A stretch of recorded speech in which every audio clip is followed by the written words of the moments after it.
महाराष्ट्राचा आराध्य दैवत छत्रपती शिवाजी महाराजांना वंदन करून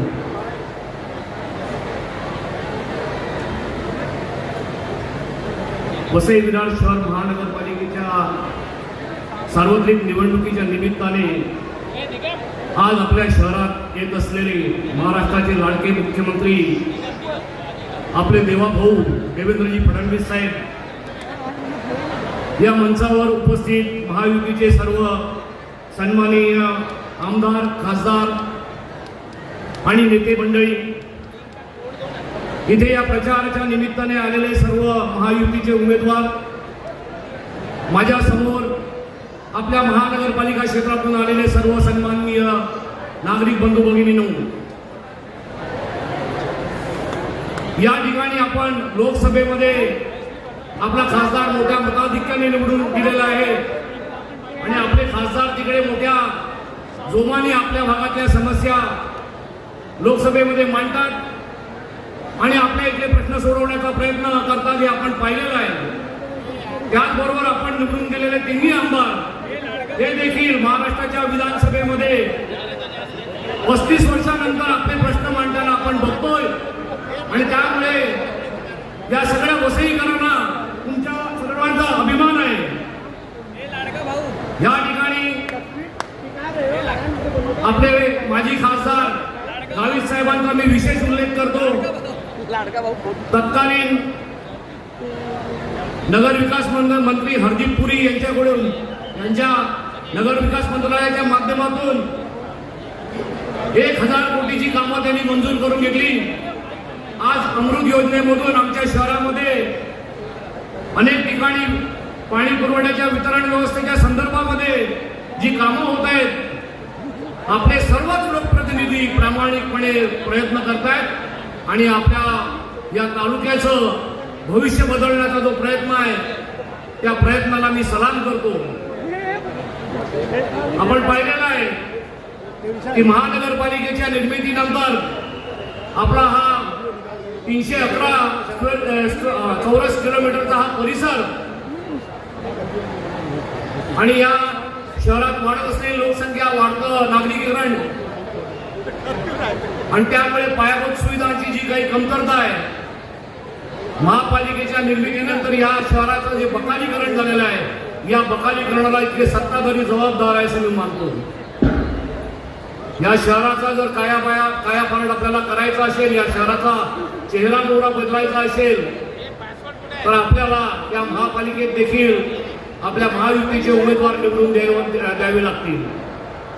या ठिकाणी कार्यकर्त्याशी संवाद साधण्यासाठी आमचे नेते, शिवसेनेचे मुख्य नेते एकनाथ शिंदे साहेब आले होते। शिंदे साहेबांकडे मी काही मागण्या केल्या आणि त्या शिंदे साहेबांनी आपल्या सगळ्यांच्या साक्षीने मान्य केलेल्या आहेत। तिथे आपल्याला कल्पना आहे की या शहरामध्ये अनधिकृत घरामध्ये राहणारी बरीच लोक आहेत आणि या लोकांना धमकावण्याचा एक प्रयत्न होतोय। वेगळ्या वेगळ्या माध्यमातून तुम्हाला विस्थापित केलं जाईल। मुख्यमंत्री या शहरात येत आहेत, भारतीय जनता पक्षाचे प्रदेशाध्यक्ष रवी चव्हाण साहेब देखील येत आहेत, आपले सर्व खासदार आमदार इथे उपस्थित आहेत। मला खात्री आहे की आमची जी घरं आहेत, या घराला जी शास्ती लागलेली ती शास्ती देखील माफ होईल। त्याचबरोबर ओसी नसलेल्या घरांच्या बाबतीत देखील हे शासन निर्णय घेईल आणि या शहरामध्ये जी विकासाची कामं आपल्याला करायची आहेत ती कामं देखील होतील। आणि म्हणून तुम्ही पाहिलं असेल की मागच्या विधानसभेमध्ये जे एकमेकाबद्दल शिव्या देत होते, एक कोण कोणाला भ्रष्टाचारी म्हणत होते तर कोण कोणाला खंडणीखोर म्हणत होते, महाराष्ट्राच्या विधानसभेमध्ये तत्कालीन आमदारांनी इथले जे उमेदवार आहेत 16 मधले त्यांच्या चौकशीची मागणी केली होती आणि आज ते त्यांचे उमेदवार आहेत। म्हणजे जमाना बदला तर तो केवढा बदला। आणि म्हणून ही परिस्थिती आहे, या परिस्थितीवर जर मात करायची असेल, वसई विरार शहराला एका वेगळ्या उंचीवर न्यायचं असेल तर महायुतीच्या उमेदवारांना निवडून देणं हे आपलं कर्तव्य आहे। मला कल्पना आहे की बरेच वक्ते बोलणार आहेत, मुद्दे बोलण्यासारखे खूप आहेत, परंतु एकच मुद्दा घेतो। या शहरामध्ये जे फेरीवाले आहेत ते फेरीवाल्या फेरीवाल्यांचा देखील प्रश्न गहन आहे. फेरीवाला धोरण मान्य व्हायला पाहिजे आणि नक्कीच आम्ही त्या महापालिकेत निवडून आल्यानंतर वसई विरार नालासोपारा मागे राहणार नाही.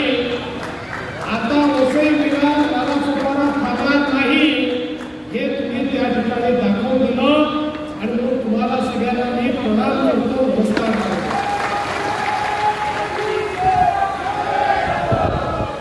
खरं म्हणजे सत्ता कोणाच्या हातात असली पाहिजे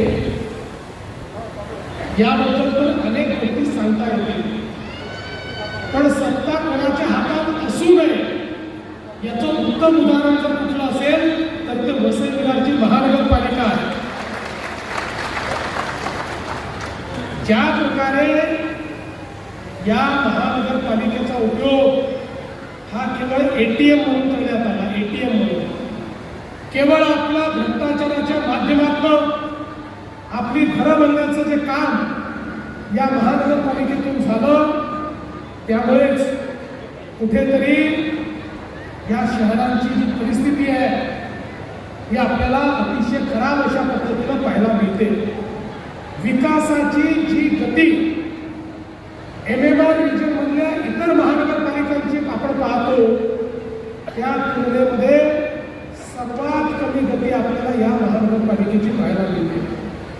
भ्रष्टाचार, गुंडागर्दी, लोकांना धमकावणं अशा अनेक गोष्टी वर्षानुवर्ष आपण या ठिकाणी पाहिल्या आणि जाणीवपूर्वक लोकांना एकीकडे अवैध बांधकाम करायला लावायचं आणि मग दुसरीकडे धमक्या द्यायच्या, त्या धमक्यातून पुन्हा निवडून घ्यायचं. अशा पद्धतीनं एका अतिशय वाईट अशा पद्धतीची परिस्थिती या ठिकाणी आपल्याला पाहायला मिळते. खरं म्हणजे एक काळ आपण बघितलेला ही अशी एक मुंबईसारखी धडपडणारी अशा प्रकारची नगरी होती. केळी, दूध, भाजीपाला अशा सगळ्या गोष्टी या ठिकाणून यायच्या. मेहनत, प्रामाणिकपणा, स्वाभिमान या सगळ्या गोष्टी या ठिकाणी होत्या.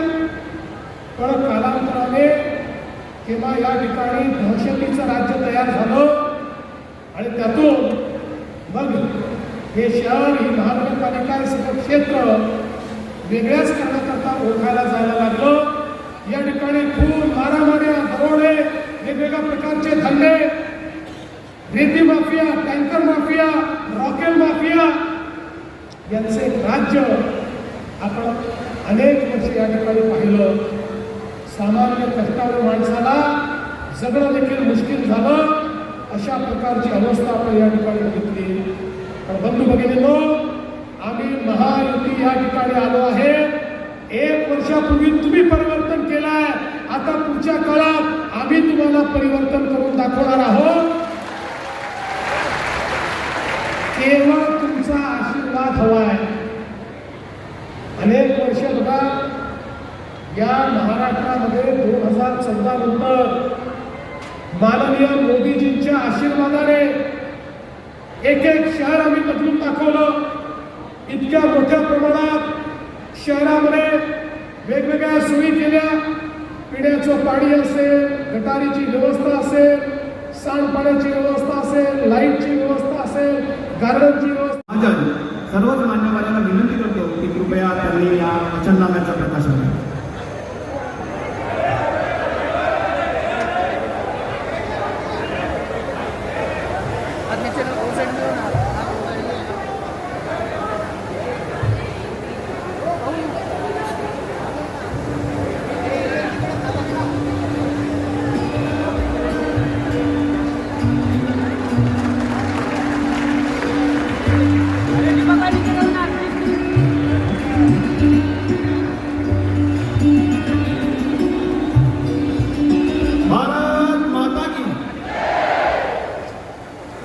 धन्यवाद साहेब. आपण छोटासा एक पक्षप्रवेश या भागातील माजी नगरसेवक मनोज राय यांचा पक्षप्रवेश माननीय प्रदेशाध्यक्ष माननीय रवींद्र चव्हाण साहेब यांना विनंती करतो की कृपया त्यांनी पक्षप्रवेश चालू है अभी चालू ए विशाल हाँ अभी चालू है वही तो मैं बोल रहा था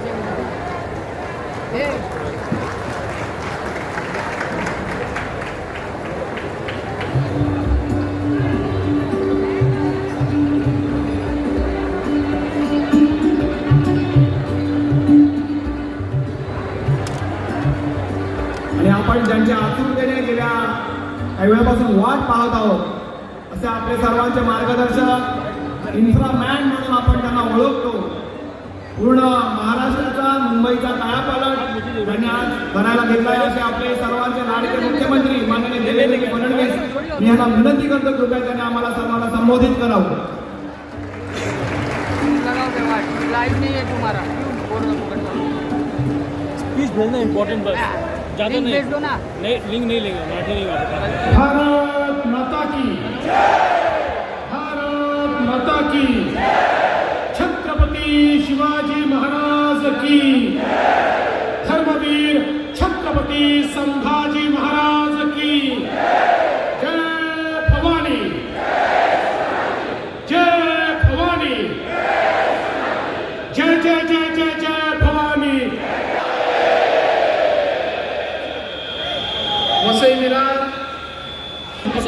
ए विशाल थोड़ा सा भारतरत्न डॉक्टर बाबासाहेब आंबेडकर यांना मानवंदना अर्पित करतो. तेरा ट्राइपॉड थोड़ा घुमा लेना.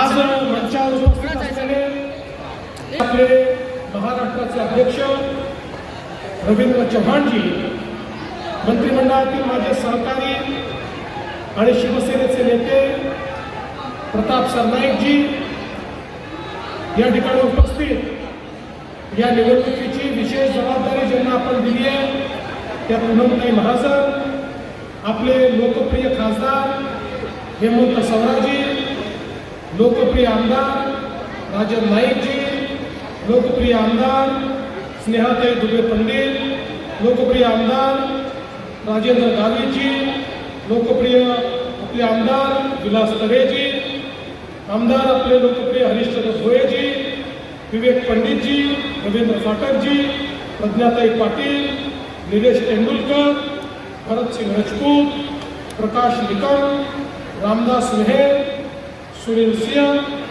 या ठिकाणी उपस्थित मंचावरील सर्व मान्यवर, दोन्ही बाजूला उपस्थित असलेले आपले सर्व उमेदवार, या कार्यक्रमामध्ये उपस्थित असलेल्या आमच्या सर्व लाडक्या बहिणी आणि उपस्थित सर्व लाडक्या भावांनो, आज मला अतिशय आनंद आहे की महानगरपालिकेच्या निवडणुकीच्या निमित्ताने